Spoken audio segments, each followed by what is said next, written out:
Ketemu lagi ya, sudah hampir bulan Juni. Kalau Taufik Ismail itu ada puisinya, hujan di bulan Juni. Nah, bagi kita bulan Juni itu bagi para aktivis politik, bagi warga Indonesia itu juga akan memberikan sensasi. Kenapa?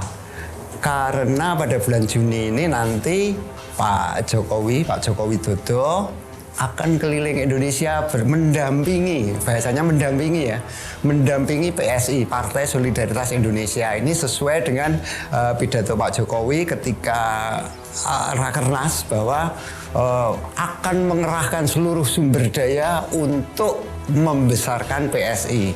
Ini juga menegaskan keinginan PSI untuk menjadikan Indonesia, menjadikan seluruh wilayah itu sebagai kandang gajah. Jadi gajah tidak akan dibiarkan liar, tapi di kandang. Karena kalau di kandang itu lebih mudah dikendalikan. Cukup dikai pangan, surah sempat mikir warna-warna, terus gampang dikendalikan gitu ya. Hubungannya apa Jokowi keliling Indonesia dengan PSI? Ini hubungannya dengan sistem kepartaian di Indonesia. Kondisi partai politik di Indonesia tidak dibangun secara sistemik, tapi secara personal. Ade Armando yang baru saja dibuang oleh PSI, itu pembela mati-matian Jokowi loh, dibuang. Itu juga ngomong sekarang PSI itu menjadi partai yang mengedepankan personal daripada sistem organisasi.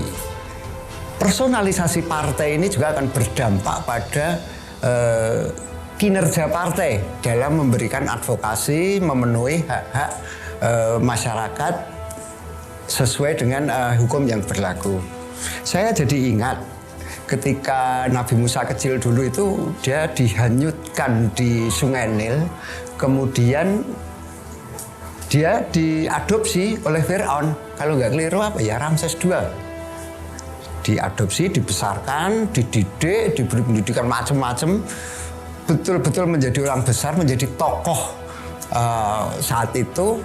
Tapi ketika dewasa, Musa juga tidak berteriak hidup Firaun, enggak, Musa enggak ada itu.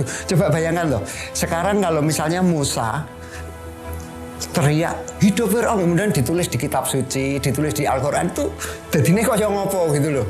Nah, jadi nanti saya harapkan di daerah-daerah itu juga tidak ada lagi-lagi teriak seperti yang dikhawatirkan Dasko, Wakil Ketua DPR RI itu, tidak ada yang teriak hidup Jokowi gitu karena merasa berhutang budi. Intinya mari kita doakan semoga perjalanan Pak Jokowi keliling Indonesia mengawal PSI ini bisa lancar.